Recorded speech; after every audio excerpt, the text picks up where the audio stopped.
Good morning বন্ধুরা, welcome back to my channel. আশা করি সবাই খুব ভালো আছেন। আমি কিন্তু আজকে একটুকু ভালো নেই। তার কারণ হচ্ছে যেখান থেকে আমি ভিডিওটা বানাচ্ছি ড্রয়িং রুম, তো সেইখানে আজকে সারা রাত্রি আমাকে কাটাতে হয়েছে। তার একটাই কারণ, এই যে দেখতে পাচ্ছেন এলিয়ানটা, এই এলিয়ানটার জন্য।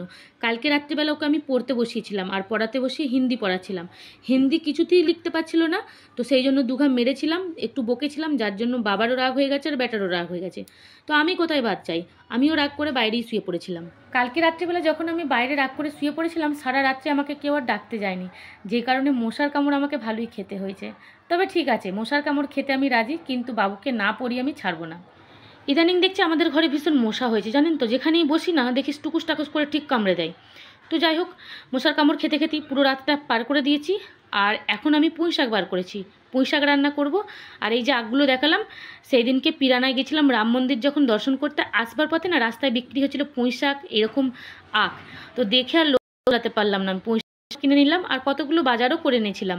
তো 4 টুকরো আখ এনেছিলাম, সেখান থেকে 2 টুকরো আখ খাওয়া হয়েছে, এখনও 2 টুকরো রয়ে গেছে। বাপরে, যা বাঁশের মতন মোটা আখ না, এ দাঁতে করে ছাড়িয়ে খাওয়া যাবে না। আমাকে না এরকম গোটা আখ দেখলেই খুব খেতে ইচ্ছে করে, মনে হয় যেন বেশ চিবিয়ে খাবো, বেশ দাঁতের মাসাজ হয়ে যায় আর দাঁত ভালোও থাকে। তো তিশাকে শিবমকে আমি 2টো ছাড়িয়ে দিয়েছি, ওরা খেয়েছে, এখনও 2টো রয়ে গেছে। এখন বাড়িতে কেউ নেই, শুধু নয়ন আর আমি ছাড়া। আর ছেলে মেয়ে তো গেছে স্কুলে, কিন্তু আমরা দুজনের মুডে কাজ হচ্ছে, একদম সাইলেন্ট মুডে। ও আমার সঙ্গে কথা বলেনি, আমি ওর সঙ্গে কথা বলিনি, তবুও ক্যামেরাটা একটু ওর সামনে নিয়ে গিয়ে আমি আপনাদেরকে দেখিয়ে দিলাম ও কী করছে। বাথরুমে ঝাড়ু লাগাচ্ছিল। আরও একটা জিনিস দেখাচ্ছি দাঁড়ান। এখানে একটা দেওয়াল ঘড়ি ছিল, ওটাকে বল মেরে বাবু ভেঙে ফেলেছে। এখানে টিউবলাইট আছে, ওটাও বল মেরে ভেঙে দিয়েছে। আর এই যে দেখতে পাচ্ছেন পাখাটাতে এত জোরে বল মেরেছে যে পাখাটা চলাই বন্ধ হয়ে গেছে। সে পাখাটাকে লাঠি করে ঠেললে তবে ও চলবে। ওকে আমি যত মানা করি যে ঘরের মধ্যে ক্রিকেট খেলবি না, তত ঘরের মধ্যেই ক্রিকেট খেলবে আর ঘরের সব জিনিস ভেঙে রেখে দিচ্ছে। সেদিনকে কাঁকড়িয়া ঘুরতে গিয়ে যে সব হাটগুলো নিয়ে আসা হয়েছিল, সেগুলো তৃষা বিছানার মধ্যে সাজিয়ে রেখে দিয়েছে। আর এই যে একটা নতুন দেওয়াল ঘড়ি, এটা কিছুদিন চলেছে, তারপর বন্ধ হয়ে পড়েছিল। নয়নকে বললাম এই ঘড়িটা যাওয়ার সময় নিয়ে যাবে, সারিয়ে নিয়ে আস, কারণ দেওয়াল ঘড়ি ছাড়া বাড়িতে চলা ভীষণ দায়। আমার মনে হয় জলের অপর নাম যেমন জীবন, তেমন সময়ের অপর নাম দিন কিংবা রাত্রি। সারা দিনে কী কাজ করব, কখন কি কাজ করব, সেটার জন্য দেওয়াল ঘড়ি অবশ্যই দরকার। আর আমি এখন করছিলাম রান্না, আর রান্না করতে করতে না নয়নকে না ভীষণ রোগা লাগছে। তো ওকে আমি বললাম দেখি তোমাকে তুলতে পারি কি না, কারণ আগে না আমি ওকে তুলতেই পারতাম না, ও এত ওজন ছিল। তো সেই তুলনায় দেখলেন এবারে আমি ছপাং করে তুলে ফেললাম ওকে। তার মানে বুঝে নিতে হবে কতটা রোগা হয়ে গেছে। আর সবাই আমাকে বলছে তুমি বেশি খাচ্ছ, তোমার বরকে তুমি খেতে দাও না, সেই জন্য রোগা হয়ে যাচ্ছে। সেটা নয় গো, ওর সুগার আছে, তো যে কারণে না সুগার বাড়লেই ও রোগা হয়ে যায়, আর সুগার কমে গেলে আবার ঠিকঠাক থাকে। আর এই 3-4 দিন ধরে আমি ওকে বলছি যে তুমি যাও একবার রক্তটা চেক আপ করে আসো, সুগারটা কমলো না বাড়লো কিছুই তো জানা যাচ্ছে না, তুমি এত রোগা কেন হয়ে যাচ্ছ। তো আমার কথা একদম শুনছে না। ওপর সে হাতের কাছে যেটা পাচ্ছে সেটাই খেয়ে নিচ্ছে, তাতে সেটা মিষ্টি হোক আর অন্য কিছুই হোক। মানে ভেবে চিন্তে খায় না যে আমার সুগার আছে, আমার অসুবিধা হবে, কোনো ব্যাপার নেই। তো যাই হোক, 2-1 দিনের মধ্যে দেখি ওকে রক্তটা চেক আপ করাতে হবে।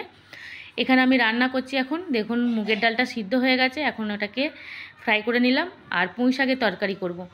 আর আজকে 2টো চুনো মাছ আছে, ওই চুনো মাছগুলোকে একটু ভেজে শাকের মধ্যে দিয়ে দেবো। তো আমি ভাবলাম শাকের মধ্যে দেবো, কিন্তু নয়ন আমাকে মানা করছে, বলছে শাকের মধ্যে দিও না, শাকেতে চুনো মাছ দিলে বাবু খাবে না।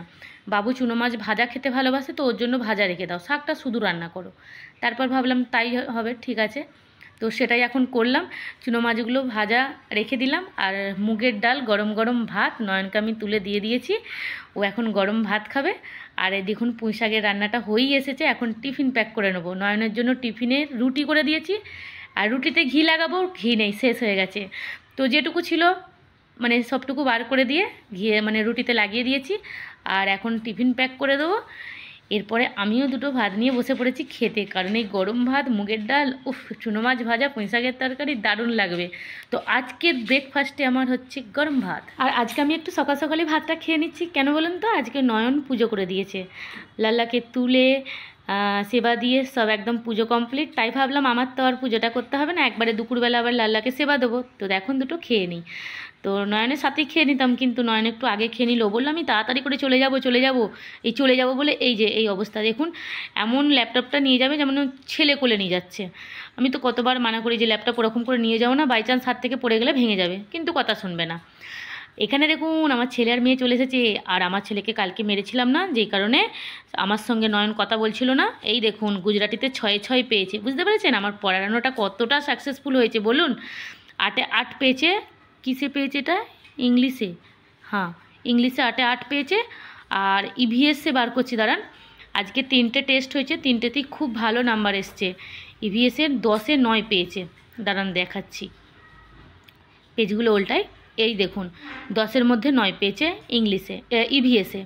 তো বলুন এবার আমার মারাটা সাজে কি সাজে না? যখন বাচ্চারা কথা শোনে না তখন তো একটু একটু মারতেও হবে না কি বলুন, বকতেও হবে, তবেই তো ভালো নাম্বার করবে, তবেই তো ভালো লাগবে বাবা মায়েদের যে না এত কষ্ট করে পড়াশোনা করাচ্ছি, এত খরচা করে পড়াশোনা করাচ্ছি, চলো একটুখানি রেজাল্ট ভালো হলে বাবা মা একটু খুশি হয়ে যাবে। তো আমি তো ভীষণ খুশি। আর নয়নকেও ফোন করে বলে দিয়েছি, দেখো কালকে মারলাম বলে ও আজকে এত ভালো রেজাল্ট করলো।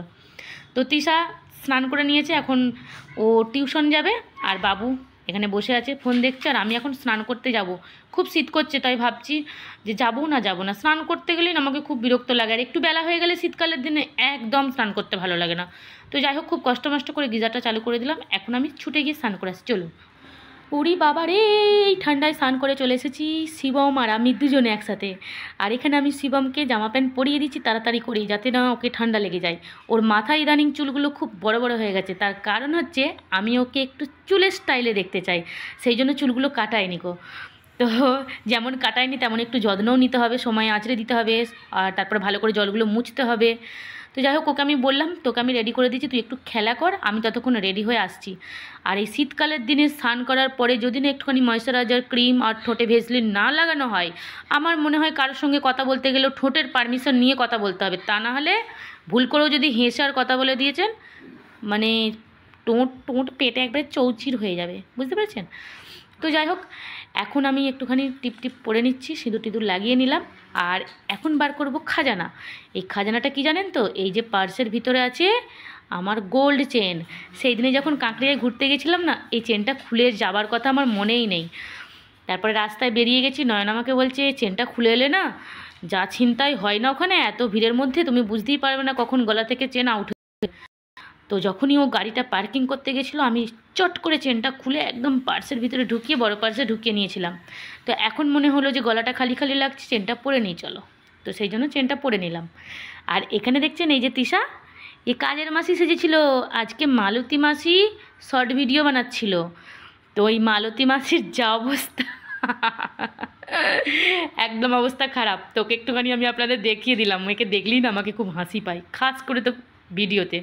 বাবু ওদিকে ঘুমুচ্ছে, আর এই যে ঘরের মধ্যেও দেখছে ভাই কেমন করে ক্রিকেট খেলে। হঠাৎ করে কলিং বেল বাজলো, আর কলিং বেল বাজতে খুলতি বাপ রে বাপ চলে এলে পাপা কাছ থেকে। এই পাপা চলে এসছে। ও বাপরে, পাপা না আস্তে আস্তে কত গল্প মেয়ের, বুঝতে পেরেছেন? সারা দিনে যত কথা সব এই পাপার সাথে হয়। তো যাই হোক, পাপা আসার সাথে সাথেই হয়ে গেল কি শর্ট ভিডিও বানিয়েছে, কেমন করে বানিয়েছে, তারপরে নানান কথাবার্তা। পাপাকে জল দিচ্ছে এখন, না জলটা দেয় ওর পাপা কাছ থেকে এলেই জলটা দিয়ে দেয় ও, বুঝতে পেরেছেন? তো যাই হোক, এই একটা ভালো শিষ্টাচার যে কেউ বাড়িতে এলে তাকে জল দেওয়া, 1 গ্লাস শিখিয়ে রাখা ভালো। তো বন্ধুরা চলুন, আজকের এই ভিডিওটা কেমন লাগলো অবশ্যই কমেন্ট করে জানাবেন। ভালো লাগলে ভিডিওটা লাইক করে আমার চ্যানেলটা সাবস্ক্রাইব করে দেবেন। যারা ফেসবুক থেকে দেখছেন তারা অবশ্যই পেজটাকে ফলো করে দেবেন, ঠিক আছে? তো চলুন, কাজের মাঝিকে আমি বলছি যা ওগুলো খুলে দিস, সন্ধে দেখা। আর আমি এবার রান্নায় ব্যস্ত হবো, আবার পড়ানো আছে। চলুন, সবাই ভালো থাকবেন, সবাইকে টাটা, শুভরাত্রি, টাটা।